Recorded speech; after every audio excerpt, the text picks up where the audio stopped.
Hey, welcome back, everyone. How are we doing today? It's always that kind of that new car feeling whenever you start out with the beginning of semester. You're like really excited, and the semester has not really started back then. But I don't know why I equated that to buying a new car. They're not the same thing. Welcome to Accounting Information Systems. I'm going to be your instructor, Dr. Barnes, and we're going to do a little bit of discussion about what to expect for this course today. So the very first thing I want to do is, since I have not met most of you in this room, and those of you I met, I'll be honest, I've probably forgotten your name. I've got a sign-in sheet here, which is just basically kind of a seating chart. You are not bound to the seating chart. Like if you want to change seats at some point in the semester, that is perfectly fine. But I am notoriously bad with names, especially for people I'm meeting the first time. So I'm going to try to do my best to try to figure out who everybody is as quickly as possible. You can tell where your seat is because there's a picture of me right down here. This is a picture of me from like 11 years ago when I was just starting to lose my hair. You can kind of fill that in for me. That will give me an idea of who you are, and we'll ask some questions later. I've got a few mechanisms that try to help me out with that when I first meet students or first have a class with students, but we'll talk about those in just a second. We are going to be talking about accounting information systems in this course, which if you talk to anybody else outside of this room, it's basically accounting, but with technology. And so that's part of the equation. That's part of what we're going to be talking about, but it's a lot more in depth, and there's a lot more that we're going to do with it. It is, in my definition, kind of a tedious course in nature. The stuff that we'll be doing as far as the textbook and the work in there can be a little bit onerous, especially once we start getting to diagramming processes. You all will learn to dislike that as much as I do. That being said, this course is not going to be just kind of focused on what the material in the textbook is. We've got a few more activities to kind of diversify those opportunities here. We'll talk about all of those in just a little bit, about all the things that we're going to be doing, but hopefully by the time everything is done, it won't just be what you read from the book that you take away from this course, but a lot of opportunities and experiences outside of that as well. So let's just go ahead and go through the syllabus point by point, since I've got it all set up here. First of all, if you've never been to my office, it is almost directly below where we're at right now. I think if we walked like maybe one or two classrooms over, it'd be right above here. I'm in 2440. Has anybody been to the Delta Sigma Phi conference room before? Yeah. All right. It's right across in the DSP conference room. So that's how you can find me. If you don't know where that is, you can do some exploring up there. But I'm in my office almost throughout the day on Monday, Wednesday, Friday when I'm not in class. I have classes at 9:30, 11:30, and 1:30, and then I'm usually in my office up until like about 3:30 p.m. I won't say I will generally be there all day, but usually we have meetings after 3:30, which is why I don't have office hours past that. I'm also usually in my office on Tuesday and Thursdays. I have office hours from 12 to 3 on Tuesdays, and then no scheduled office hours on Thursdays because that's kind of when I do my other work. But I'm generally going to be here. You are welcome to reach out to me if you want to request something, and I will try my best to be here in my office if I'm not normally scheduled for office hours. If I cannot be there and you have a big question, I'll either email you with an answer or we'll set up a Zoom call.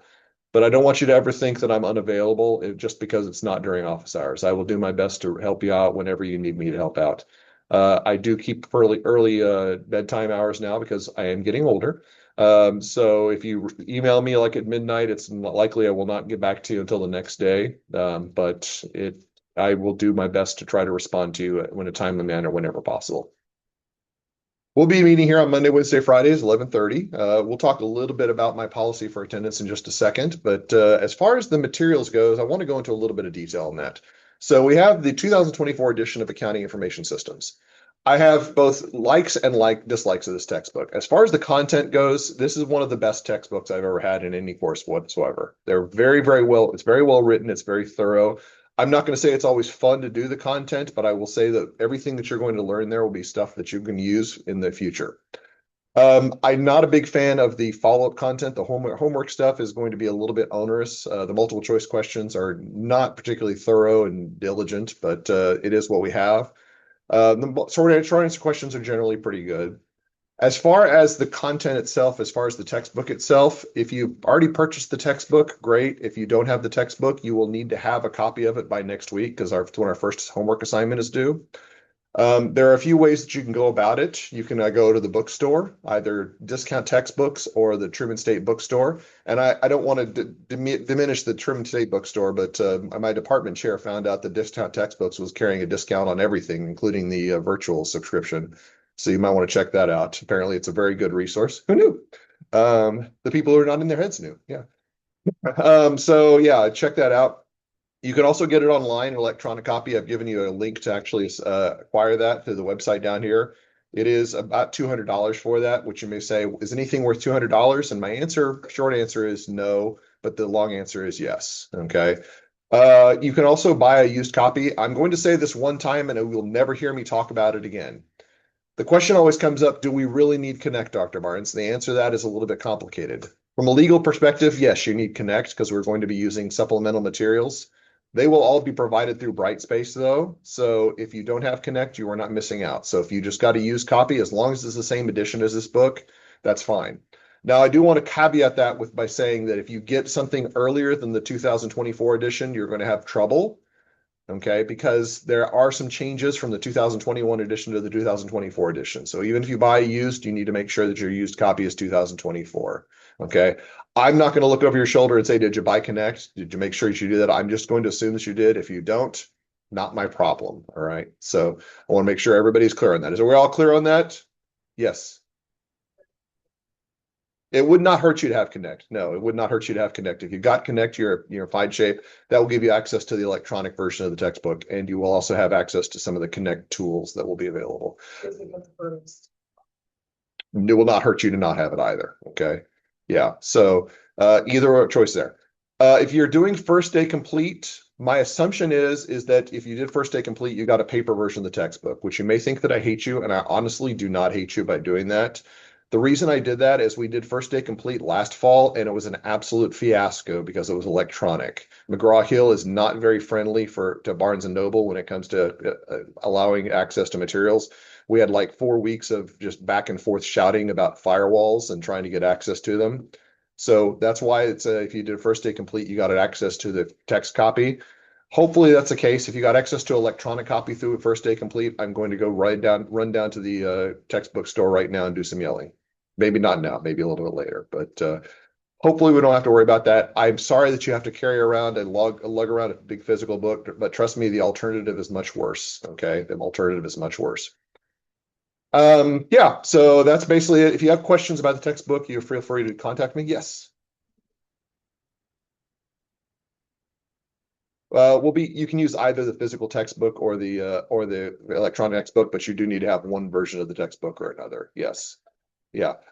Actually, to be really honest, I don't know that you need to lug around with you in class because we will be doing lectures on the content, but I will provide the slides for you.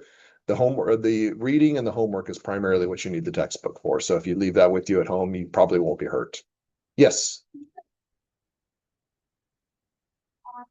Yeah, the slides are on Brightspace, and the slides are something I developed. I will tell you, if you're a big fan of reading textbooks, that won't hurt you in this class, but I do selectively take some of the content out of the books. I created my own slides for this, so some of the content will be more relevant than others. But you won't be in any harm by reading the entire textbook. So if you're a big fan of reading all the content, you should still just be just fine. It just won't necessarily be tested on. All right. Real quick on Connect. So first of all, there's a Connect link here for the course. I do create a Connect link every single time. That is just so you can access the Connect materials if you have a Connect subscription. I don't put any content or any homework in Connect. There's no assignments. You'll do that. All the content that we'll be doing will be administered through Brightspace, and you will actually submit through that. All right. We'll talk a little bit about that. Also, I record all of my lectures via Zoom, and I post them to YouTube, which will be available through the channel link. So we're recording right now, and this lecture will be posted on YouTube. The reason I do it through YouTube is their transcription algorithm is a little bit better than Zoom's, in my opinion. That doesn't mean that it does a perfect job, especially since I tend to have a lot of vocalized pauses, and I talk really quickly. So that's one thing that I like YouTube catching up on. But I will tell you, if you want to watch a YouTube video to catch up on something, if you put me about 0.75 speed, it's pretty good. Okay, I do sound a little bit drunk, but it's about the right speed for a normal human being. So yeah. Anyway, As far as this course goes, there's a little bit more detail about the course objectives here, which we'll cover all. Basically, we're going to be talking about the use of technology and accounting tools and how we design systems for business and accounting use. That's kind of the nutshell. We'll get more into the individual objectives as we go through the course and the details, but there's a lot of topics we're going to cover. This next one is something that I'm required to put in the syllabus, so I want to throw the disclaimer out here. So it says that you can expect to spend 6 to 9 weeks average outside of class working in this course. Now, I'm sure you've probably seen that other courses, and I'm going to tell you right now that is probably an overestimation for many of the weeks that we'll be doing. I do tend to think that you all have lives outside of the classroom. So if you're doing 9 to 12 hours of 5 classes a week, that's basically somewhere between 45 and 60 hours just of schoolwork. I'm not going to tell you that you won't ever work more than that, especially in the weeks leading up to the projects and to the exams. You may have some weeks where you're doing a lot more work, but for the most part, it's going to be on the lower end of that, if not less than that on a weekly basis. As far as the format goes, we're going to follow a fairly consistent format, so I want to talk a little bit about that. So Mondays are going to be probably our least favorite days because those are going to be the ones where I'm standing up here talking. And that's something that I do a lot of in my undergraduate courses just because there's a lot of content that I need to share with you. I'm not particularly a fan of the approach of the instructor talking and everybody sitting there listening and having to take all that in. I do not think that's an effective learning technique, but it is necessary for some of the content that we're going to be talking about in this course. So that's going to be Mondays primarily. Again, the slides for those lectures will be posted on Brightspace. In fact, they're already up there. You can download all of them right now.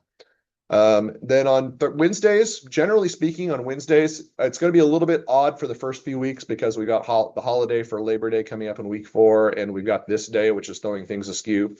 But generally speaking, we're going to be doing a couple things on Wednesday. The end of Wednesdays, we'll be doing homework assignments, which I'll talk about here in just a second. At the beginning of Wednesdays, we're going to be doing walkthrough of an ERP system called NetSuite. Now, you may have heard about NetSuite. It's an Oracle program. It's used for small businesses. They actually have a program for universities where we can actually use a tool, which is kind of a facsimile of a real NetSuite tool, and run through some of the processes. These are intended to be introductory. You will not be a NetSuite expert by the time things are done, but you should have enough working knowledge that you can be cognizant on all the activities that you're doing. We will walk through those as a class. Our first one is going to be next Wednesday, and then I think we'll have one the following week, which we'll walk into. But we're going to be doing multiples of those throughout the semester. Most of these will be us working together. I will tell you where to go and what to do. You will do it, and then you'll take notes on it. There are a couple of larger activities where you will have to do things on your own, where I will not walk you through it, but you'll have to work on things that you've already learned in the course and have to complete an assignment. But you will get points for all those activities that we do together. Usually when we do something on a Wednesday, it will be due the following class session, which is going to be the next Friday. I will say by and large, you will be able to submit your assignments on that Wednesday by the end of class. It is not meant to be work onerous. It's meant to be we work together and you all get the understanding that you need to be able to do the activities moving forward. Then we'll have our homework assignments. My procedure on homework is a little bit weird because this is the way that I do it in all my classes. But basically for homework, I have you complete the homework assignment before you come into class and submit it to Brightspace. Then I walk through it with you and we talk about the answers. This means that I do not grade on accuracy of homework, just on completion. Now that's both a good thing and a bad thing. The good thing is that you don't have to be paranoid if you got a wrong answer that you're going to lose points in the class. I'm looking for effort and diligence in that regard. The bad thing is that this kind of gives a signal to some people that they don't have to care about the answers. I'm still going to ask you questions on this material in the form of examination, so you still have to learn it. But I think it's more effective for you to try to learn it the first time and for me to reinforce it multiple times. There's actually a 3-tier reinforcement mechanism that I use for this course. I introduce you to the material the first time through the lectures. You're introduced to it again by doing the homework, and then we review it the third time, which is the third reinforcement, which is basically a learning process that I highly value. If you take all of those seriously, then you should feel good about your learning for this course. If you take it less than seriously, then it kind of defeats the purpose. But yeah, that's kind of how we're going to be doing Wednesdays. Then Fridays are going to be a little bit more fun. We're going to start out with Excel stuff. I know that you all learned Excel pretty well in BSAD 153. A lot of the stuff, especially early on, we're going to be doing is going to be reviewing that. So it's going to be a little bit boring and repetitive. And I apologize for that. I tried to put it in ways that it's a little bit more entertaining, but I do want to make sure that everybody learns that. And then we're going to be talking about AI at the end of Fridays. This is something that's relatively new to this course. It's going to lead into your research project for the end of the semester, but we're going to talk about some AI, some of the impacts of AI and how it's going to impact your lives and your business and your careers in general. And so that's going to be something that we'll start picking up here in the next few weeks. As far as the assignments for this course, the very first assignment we need to know about is something called a beginning of semester questionnaire. This is the only quiz that you should find on Brightspace, and it should be present in week 1. I do not know most of you in this course, and I'd like to get to know you a little bit better. So what you're going to do is you're going to fill out a short questionnaire for me. This actually has multiple purposes. The first purpose is you're going to answer some questions, and I'm going to learn about you. Some of these are closed-ended questions. Some of these are, I think, multiple choice, and some of these are open-ended questions, like what's your name, what is your major, and then tell me a little bit about yourself. This is not meant to be something that's invasive or intrusive. I just want to get to know you. I do have a policy that I usually before class, before I start recording, I pick one at random and I talk to a student so I can get to know them and engage with them. If you are uncomfortable with that, you can make a note in your quiz saying, I would prefer not to have a discussion in class. That doesn't happen very often, and I would encourage you to have a discussion with me because I'm not a scary guy. I'm generally pretty nice, but if you just are really uncomfortable with that, I understand, okay? I won't call you out in the class, and you can make a note of that. The second purpose is that we've got this thing called substantive interaction, which I'm sure you've heard in other classes before. You all need to show me that you're here in class, present and participating, not just physically, but that you're engaged in the course. This is our first our substantive interaction assignment for the course, completion of that quiz. So this is due on Friday. You need to submit your quiz on Friday. It doesn't take that long. I think everybody could fill it out quickly. Some of you may be filling it out right now, which hopefully you can multitask because I do have other things to talk about, but that's cool. So yeah, you can fill that out and submit it by Friday. If you fail to submit it by Friday, will you be dropped from the course? No. I will reach out to you probably Saturday and say, hey, did you finish that quiz? And then you say, oh yeah, sorry about that, Dr. Barnes, I'll get it in now. All right. If you fail to respond to my email, I'll reach out again and say, this is really important. You got to finish the quiz. And then after the third time or second time, if you're still not responding to me, then I will reach out to the registrar and say, I've not gotten a response. You can drop them from the course. So it is really important that you, 1, finish the quiz, or 2, if you don't finish the quiz, you respond to me via email. All right. But this is our substantive interaction assignment. Homework assignment and discussion we talked a little bit about. You all will complete the assignments, which is mostly multiple choice, but there are a few problems sprinkled out. You will complete it, submit it, and then we will talk about it in class, and you'll take notes on the discussions. NetSuite submissions we'll talk about. We will walk through this in depth next Wednesday. I will tell you everything that you need to know, and I will provide you with the content and everything that you need to have for that. There will be some very, very specific instructions that I'll provide. I will encourage you right now, and this is really important, you'll hear me say it multiple times, as we're going through these NetSuite assignments, take diligent notes, especially if I stop and repeat something over and over again. That probably means 1, it's important, 2, it will be on the exam. All right. So if I talk about something and I reiterate it over and over again, that's food for thought right there. Then we will move on to yeah. Yes.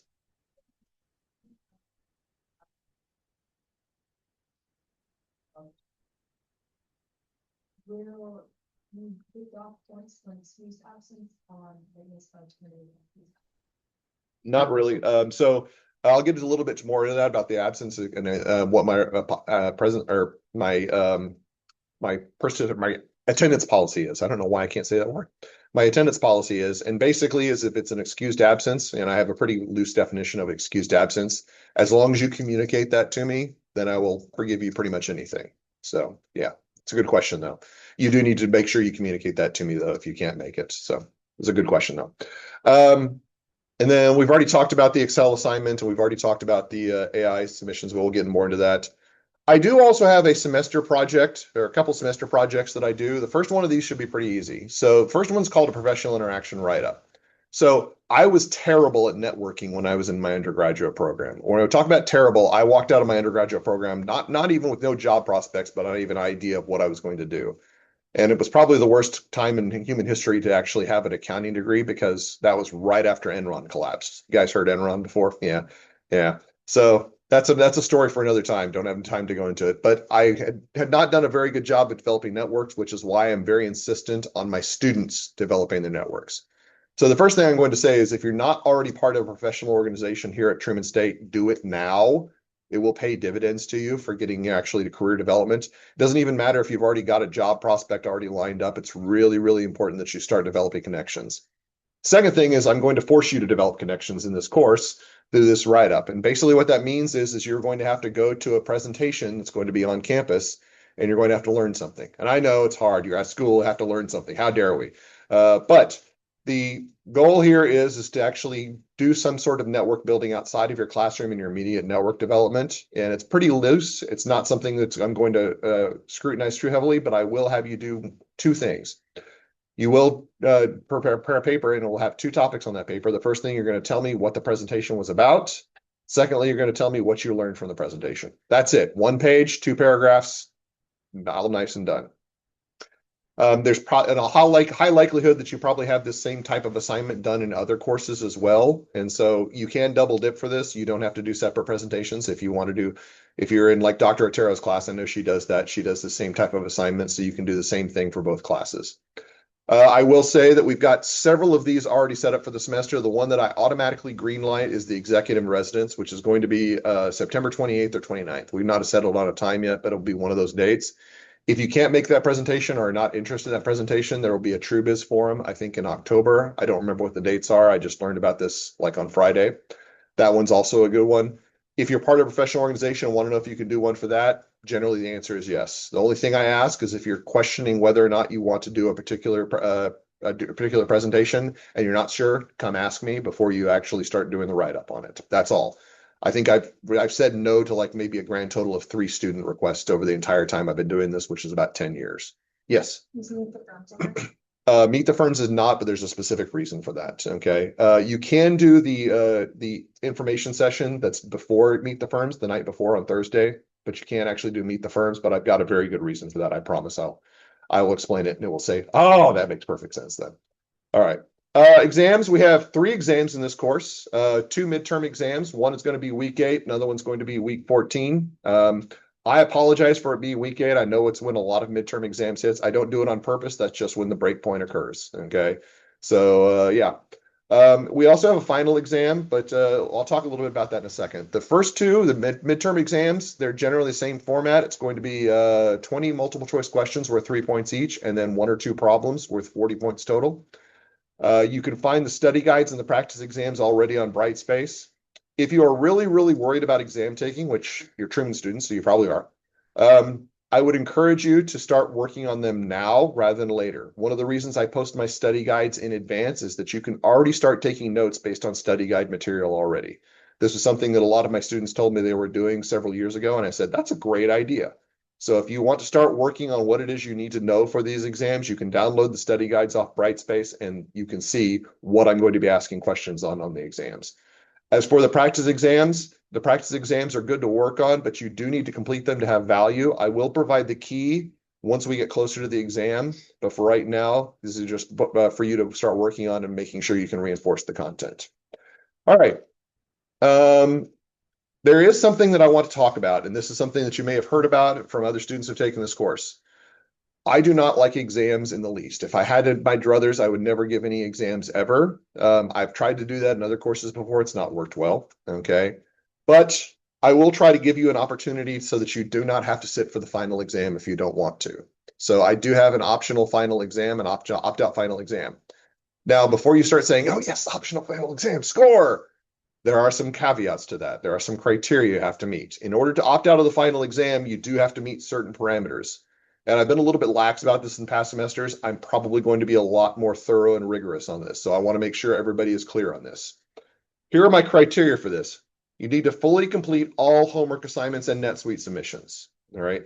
Now, does that mean that if you miss something on an assignment that I will, if you like get 4.5 points out of 5, that I will automatically call you disqualified?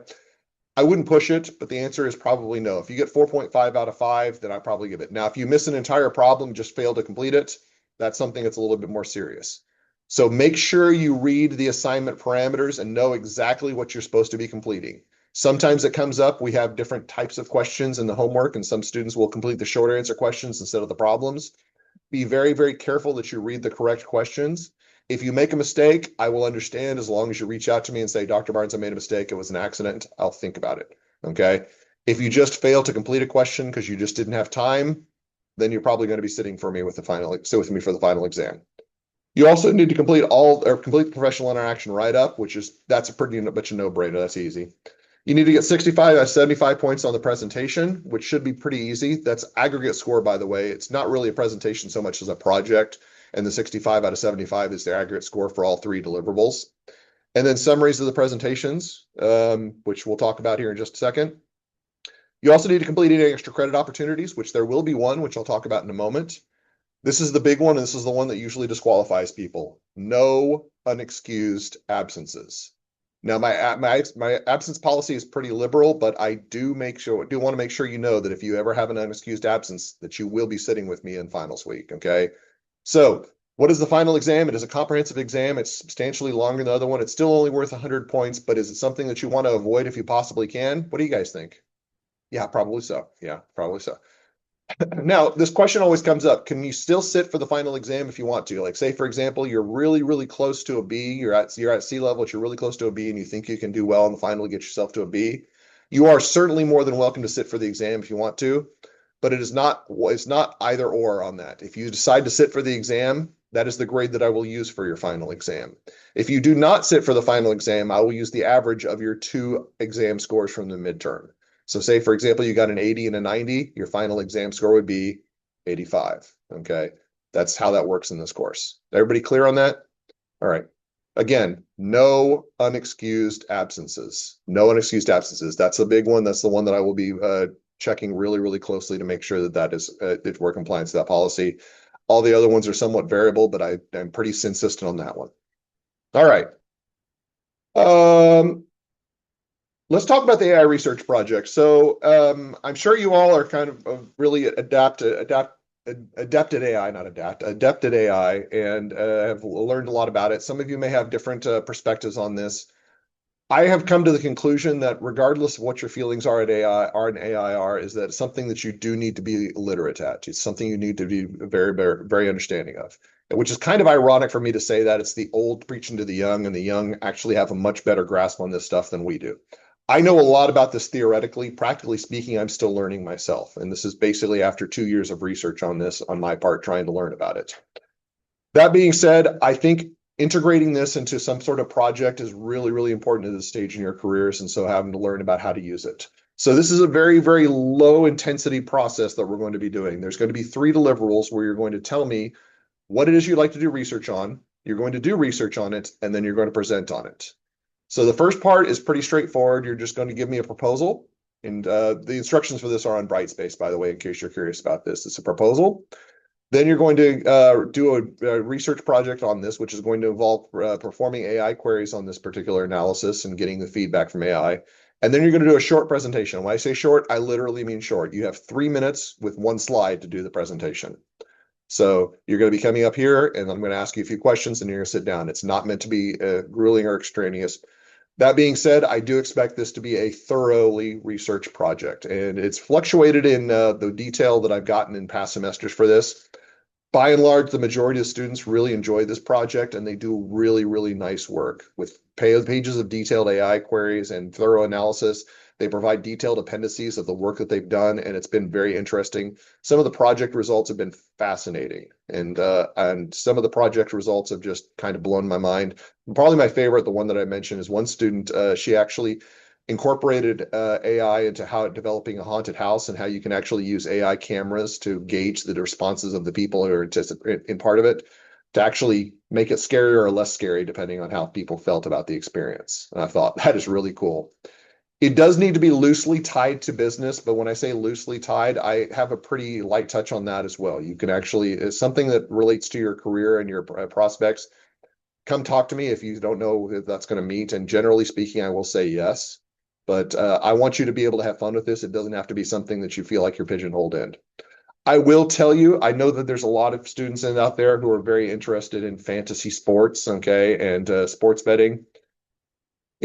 Unless this is something that you're super passionate about, and it's just something that you do like every single day, and you've got some ideas in this, try to stray away from that, because first of all, it's a topic that gets overwhelmed every single year, every single semester. I have a lot of projects about that. And what I would hope for is if you do something like that, that you do a new spin on this, just better than how can I use this to make better, to build better fantasy sports teams or something like that. That's the only one that's kind of seen a lot of one. I guess I should say there's also some people who try to talk about how they can make better predictions on financial markets, which I think that one's a little bit more relevant to the tier, but oftentimes I would like, again, something that's going to be a unique spin on that particular topic. We'll talk more about that as we get more into our AR research and discussions here in just a little bit, but that's something that you should look forward to. The most important thing to remember about this is a semester-long project. When we start getting close to the first deliverable, which will be just after the fall break, if you start working on it now, you're still behind the curve. I want you to start thinking about this sooner rather than later, which is why we'll have our AI discussions on Friday so that you can start thinking about this actively. If you have any questions, if you're just curious about topics and whether or not they're appropriate, you are more than welcome to come talk to me, and I will be a sounding board to give you advice on whether or not you can do something. The more original, the better. That's kind of my perspective on this. I want you to use something that personally interests you, not something that just you're doing for the sake of doing for a course. All right. Subjective assessment. This one's pretty straightforward. I generally try to assess how well people are engaged in a particular course. And if you are well engaged, the answer is I'm going to be giving you extra points. No questions asked. Generally speaking, this is going to be based on your assessment, my assessment of your participation and attendance in the course.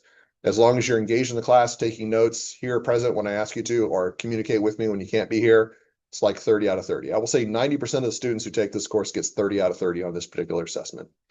Easiest way to lose points on this is to not show up for class and not tell me that you're not going to be here. My general policy on this, I have other things that I will adjust, particularly like if you miss homework assignments or if it's very obvious that you're in class and you're not paying attention to me. Like one big example is if I'm talking in the middle of class, you pull out your phone and just start typing away and ignore me for the rest of the class, or start laughing in the middle of my lecture and I didn't say anything funny, which is actually pretty frequent. Yeah, not the laughing, me saying something not funny. Yeah, if it's very obvious that you're not engaged, those are some things, but those are less common than just not showing up for class. If you fail to show up for class, first unexcused absence is usually 5 points off. Second unexcused absence is 10 points off. Third one is the rest of the points. So that's 30 points. If you get to the third unexcused absence and say, well, you can't penalize me anymore, I do reserve the right to adjust your final grade as I see fit based on that. The only reason I just said that is that's exactly what somebody did several years ago, is that they missed 3 classes and they just stopped showing up for class. And I said, well, why'd you do that? He says, well, I lost all my points anymore. I couldn't lose anymore. It's like, that was very clever, actually. So that's why I threw this policy in. I don't want to use this policy, to be honest. I would rather the people not push me on this one. But I would rather just everybody be here present in class. And so that's kind of my goal there. So here's the grading. It's out of 535 points. Basically speaking, it's a standard 90%, 80% curve. I will give you grace wherever I possibly can, particularly if you've demonstrated effort and ability in this course and have shown that you've tried really, really hard to do well in the course. If you've shown up for every class and submitted every assignment properly, if you're 5 points short, you're probably going to get the next highest grade. All right. Now, I can only go certain distance, and it's a very subjective. If you're like in an 88 and you're really wrangling for that A, 2% is quite a bit because we're talking about more than 5 points from that point. But I will try to give you any grace I possibly can in that particular regard. Participation and attendance, we've already talked a little bit about that. Most important thing I can tell you right now is anytime you have a problem, whether this be attendance, whether this be submission or assignment, anything that requires you to do something in this course and you are not able to do it, this is the most important thing I'm going to tell you, by the way, today. If you can't do something in this course, whether that be show up for class or submit an assignment, something along those lines, communicate that to me. All right. I will never come off and yell at you saying, why aren't you doing that? I'm turning into a grumpy old man, but I'm not quite there yet. Okay. I will try to do everything I can to understand your situation as long as you communicate that with me. The time where that boundary is crossed is when you fail to communicate to me. If you just don't show up for class and don't tell me you're not going to show up for class, that's a violation. Okay. If you don't submit an assignment and you don't tell me that we're not able to submit that assignment in a timely manner, that's a violation. Now you may say, that sounds really rigorous. What if I oversleep, Dr. Barnes? I'm going to say, first of all, 11:30, really? Okay. Secondly, if it's an emergency, if something like that comes up, unexpected things happen, as long as you communicate with me in a timely manner, that's fine. I did have one student who basically got pulled over for a ticket and missed like uh, three class sessions, and they told me they got pulled over for a ticket. And I said, "Well, were you in jail or something?" He says, "No, I was just really distraught after that." I said, "Well, I'm sorry, I can't really forgive that. Okay, if you told me right after you got pulled over the ticket and just said I got pulled over, but I'll be in the next class, that would have been fine. Okay, but as long as you do make a genuine effort to try to communicate to me on a timely basis, I will generally forgive anything. Okay, maybe not anything, but anything related to this class. Okay." Anything related to this class. It's when the communication stops, that's when the problems happen. All right. Academic integrity. You all have heard this before. Just make sure that you follow the rules and follow the guidelines. Don't cheat. There will be a little bit more detail on this in the next section. Course policy on artificial intelligence. This used to be a paragraph. You will notice this almost a page now. Anybody want to guess why that is? It's because students have started using a lot more artificial intelligence than they did a couple of years ago. So my course policy is pretty straightforward. Unless it's an exam or a quiz in some of my other courses, unless it's something that's an administrative assessment, you can use artificial intelligence on anything in my class. All right. Is everybody okay with that first part? Here's the second part.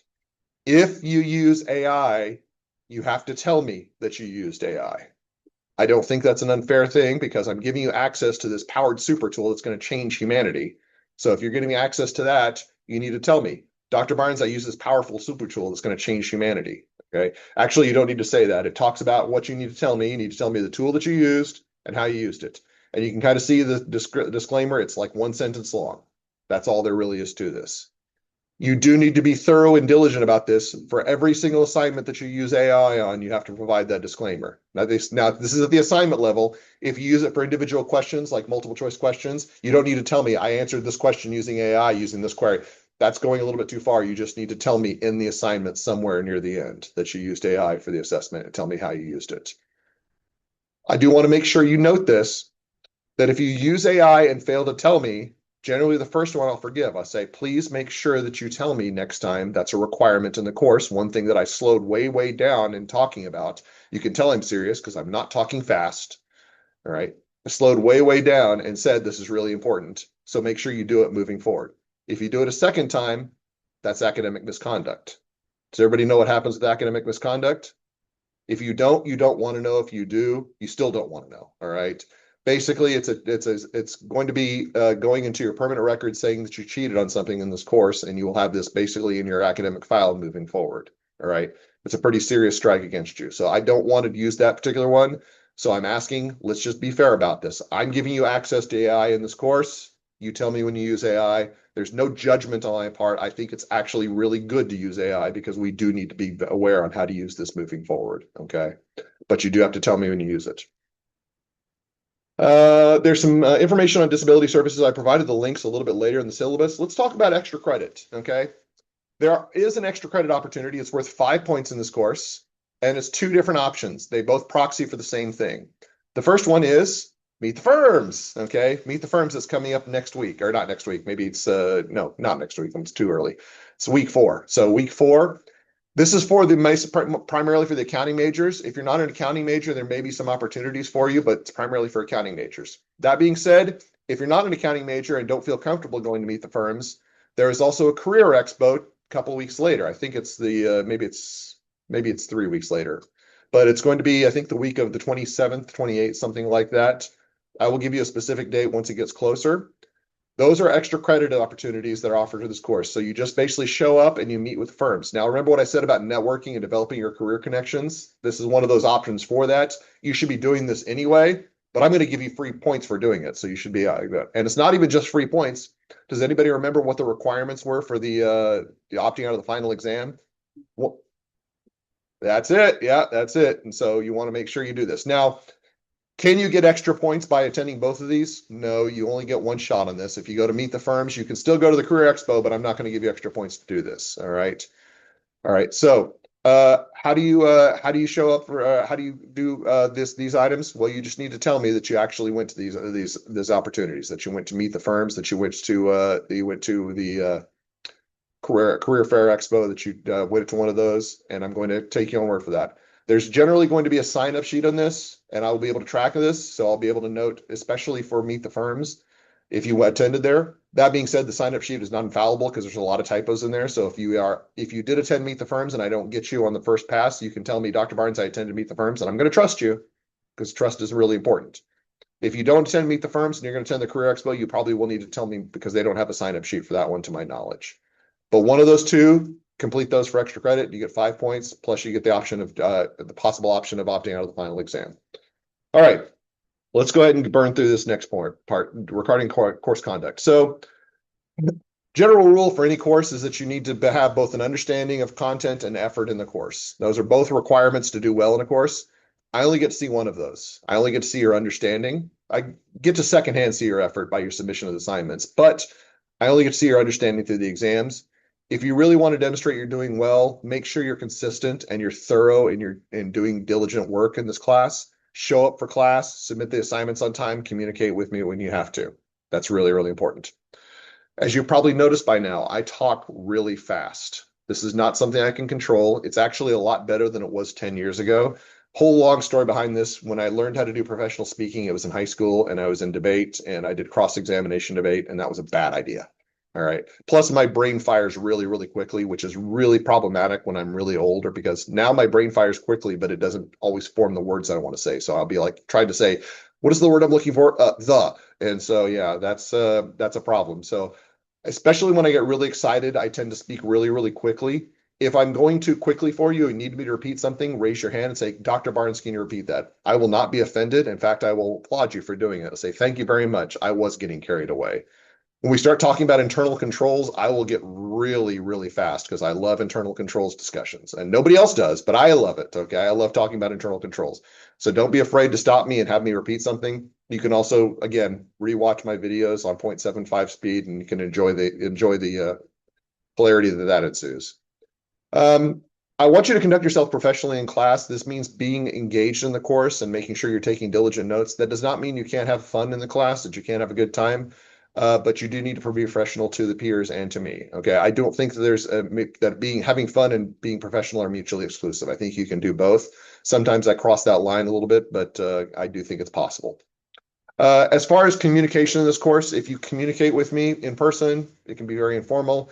Email, I do actually want you to communicate with me professionally. It's not because I insist on professional communication. It's because I want you to get in the habit of professional communication.